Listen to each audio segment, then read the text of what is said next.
En traversant la base, nous avons croisé une colonne de prisonniers tunisiens. Nous nous sommes arrêtés, parmi eux certains parlent le français. Vous êtes sous-officier, je crois. Je suis sous-officier de l'armée tunisienne. Sergent-chef. Sergent-chef Taïeb. Vous avez servi auparavant dans l'armée française? Je suis servi dans l'artillerie de l'armée française. Vous avez fait des campagnes? J'ai fait des campagnes d'Indochine. Vous avez été blessé, je crois. J'étais blessé dans mes bras. Vous avez été blessé à la main, oui. Oui. Et où étiez-vous pendant les engagements maintenant? Pendant les engagements, j'étais en face de Sidi Ahmed. En face de la piste de Sidi Ahmed. Vous étiez dans les tranchées que nous avons vues. C'est ça. Vous commandiez quoi? Une section? Je commande une section de 12-7. Des mitrailleuses? Des mitrailleuses de 12-7. Et un canon. Quels étaient vos ordres? Mes ordres, quoi. S'ils tirent sur moi, ben je me défends, je tire sur les paraches, sur les avions, sur n'importe qui tire sur moi, je me défends, quoi. Vous avez tiré sur la piste? Ah non, j'ai pas tiré sur la piste. Sur les bâtiments? Sur les bâtiments de Sidi Ahmed? Ah non, j'ai pas tiré avec le canon du tout. Non? Et avec les mitrailleuses? Avec les mitrailleuses, on a tiré un coup simplement. Après, en ce moment-là, il y avait l'avion qui pique sur la mitrailleuse. Elle a donné un coup de rafale. Alors, il a coupé le trépied du mitrailleuse. On a arrêté de tirer. Quel effet ça vous a fait quand vous avez reçu l'ordre d'engager le feu contre l'armée française, alors que vous avez été dans l'armée française? Oui. Quelle impression vous avez? Comment quel effet ça vous a fait quand vous avez reçu cet ordre? Quand je reçois un ordre par un chef, ben, je dois l'exécuter. Vous avez été fait prisonnier rapidement? Non, le lendemain, vers 7h30 du matin. Par les parachutistes. Par les parachutistes? Oui. Il y avait beaucoup d'hommes avec vous qui ont été faits prisonniers? Oui, il y en a quelques-uns, oui. Combien à peu près? À peu près une dizaine, quoi. À peu près une dizaine? Oui. Et depuis, vous êtes ici, on vous traite en prisonnier de guerre? À l'arrivée du camp d'aviation militaire de Sidi Ahmed, on a été prisonniers, on nous traite très bien comme prisonniers de guerre. C'est-à-dire nourriture? Nourriture, on mange très bien, quoi. On est dans l'air, habillé, logé dans un bâtiment, quoi, arrié, tout ça. Qu'est-ce que vous souhaitez maintenant? Qu'est-ce que vous espérez? On souhaite qu'il y avait bientôt la paix, on se rendra, chacun il se rendre chez lui et c'est tout, quoi. Merci beaucoup. À votre service.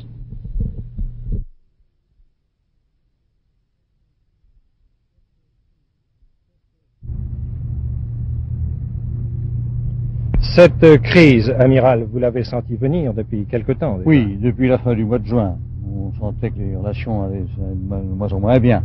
Enfin, surtout depuis le début juillet, et puis c'est allé crescendo très vite jusqu'au moment où on nous a menacé de nous asphyxier et de couper nos communications.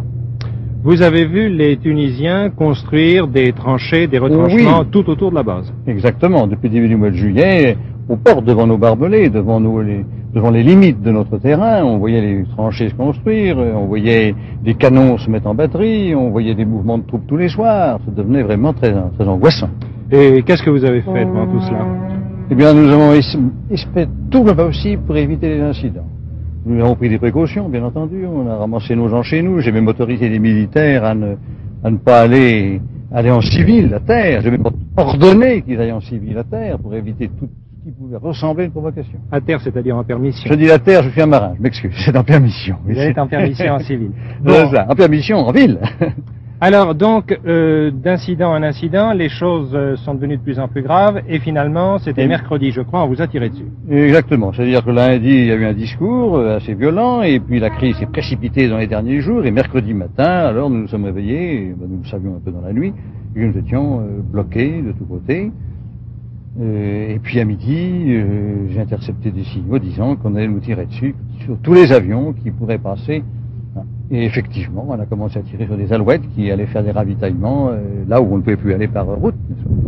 Alors j'ai tenu bon, n'est-ce pas? Et c'est très dur de faire tenir bon. Je vous garantis que c'est pas une chose facile, n'est-ce pas? Quand on tire sur des gens, de leur dire ne répondez pas. Et c'est ce que j'ai fait.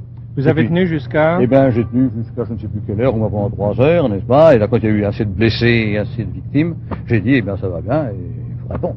Et vous avez répondu? Exactement.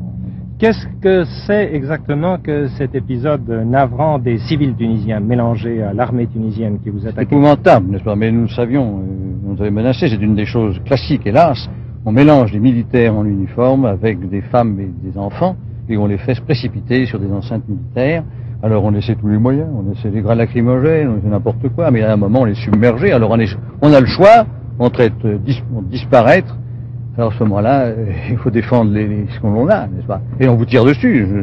Je me permets d'insister, les militaires en question tirent à côté des femmes, et là, à ce moment-là, il faut répondre. À votre avis, il y a beaucoup de victimes? Dans ces manifestations-là, je ne crois pas. On a fait tout ce qu'on a pu pour en faire le moins possible. Le moins possible. C'est bien évident, c'est tellement tragique. Mais ailleurs, il y a eu des victimes dans les combats réguliers, alors. Et je veux dire que l'armée tunisienne s'est parfaitement combattue. Ça, alors, ce sont des guerriers de tout premier ordre.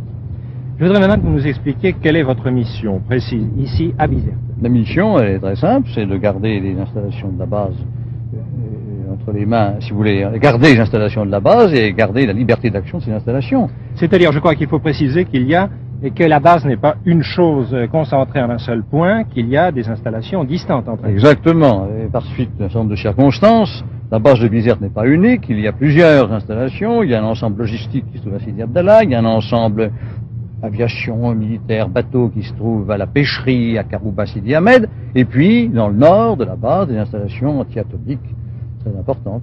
Bon, tout cela distant de plusieurs kilomètres. Plusieurs kilomètres. Donc il vous faut que les routes soient libres, donc il vous fallait... Au moins une route, au moins une route. Il vous fallait faire sauter les barrages des Tunisiens sur la route. Absolument. C'est ça, ça c'est fait. C'est fait, et puis d'autre part, il faut que nos avions puissent partir et arriver, et il faut d'autre part que nous puissions communiquer avec la mer. Bon, il y a donc tout ça c'est fait. La liberté de communication entre les différentes parties de la base et la liberté de communication de la base avec l'extérieur. Exactement. C'est cela. Alors, la liberté de communication par avion, c'est fait, les pistes sont dégagées, elles ne sont plus sous le feu des canons tunisiens. Elles sont plus sous le feu des canons tunisiens, et les bateaux, ben, vous pouvez les voir, les voilà. C'est-à-dire que le goulet, le chenal est libre. Est libre. Et pour cela, il a fallu que nous allions dans Bizerte pour, c'est bien simple, n'est-ce pas, un goulet est assez étroit, n'est-ce pas, que les bateaux puissent passer, il y a des chaînes, on peut faire sauter les chaînes, et vous avez des canons le long du goulet, il faut faire sauter les canons également qui permettent les bateaux de passer. Donc il a fallu pénétrer dans la ville, puisque la ville est sur le bord du goulet. Exactement, elle longe le goulet. Il a fallu, en prenant toutes les précautions possibles, en évitant le maximum de dégâts, le maximum de pertes, et quand on vous tire dessus de toutes les portes, de tous les toits, eh bien vous ne pouvez pas empêcher les gens de répondre, et puis d'empêcher, c'est pas possible. Est-ce que vous avez occupé, ou est-ce que vous comptez occuper toute la ville de Bizerte? À mon intention de ne pas l'occuper. Enfin, de la contrôler entièrement. Absolument pas, je ne tiens absolument pas à contrôler Bizerte, je tiens simplement à contrôler les rives du goulet, de façon à assurer mes communications. Maintenant, alors je ne sais pas, mais si on nous tire dessus de tous les côtés, je ne sais pas ce qui se passera. Mais si on ne tire pas sur nous, il n'y a pas de problème, c'est uniquement les rives du goulet, n'est-ce pas, c'est tout. Donc le présent, vous avez rétabli la liberté des communications. Et l'avenir, comment le voyez-vous, Amir? Ah, ça, je n'en sais rien. L'avenir, c'est une question politique, nous nous adressons à Paris, moi je ne sais pas, je suis un militaire qui exécute les ordres du gouvernement. Je vous remercie.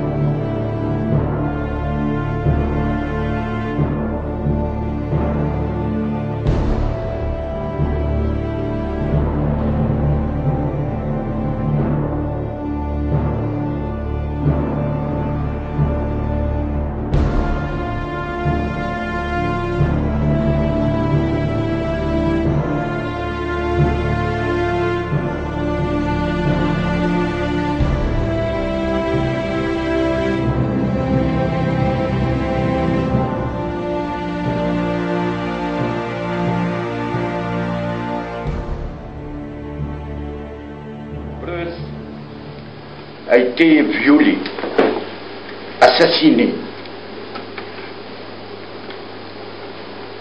éventré, parce que, je m'excuse, un demi-siècle après, c'est un souvenir qui ne veut pas m'abandonner, il est en moi. Donc elle a été éventrée pour identifier le sexe dans le cadre d'un pari. L'autre souvenir, c'est voir revenir un chien, berger allemand, sans son maître, une balle dans la queue. C'est le chien de feu, commandant Bjewi, un ami de la famille.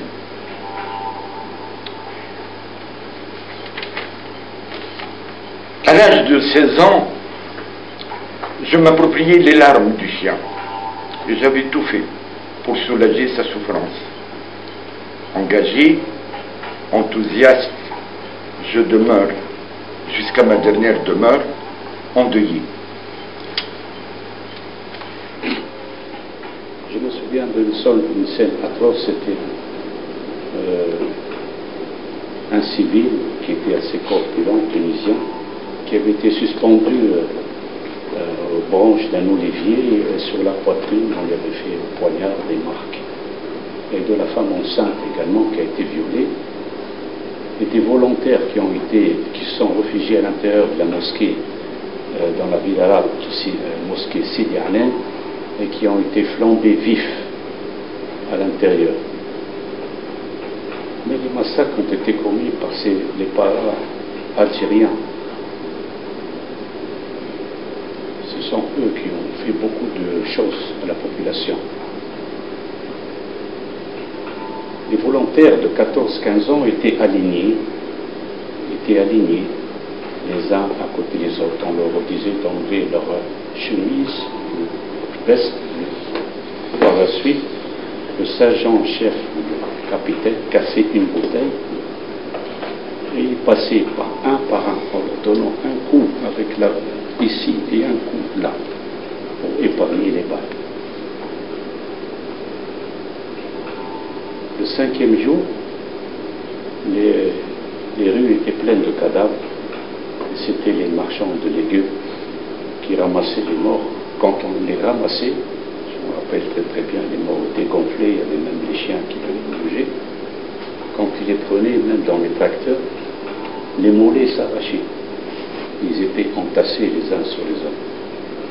Donc 1000 morts, c'est pas possible. L'épisode du commandant Béjaoui, nous avons entendu pendant 7 heures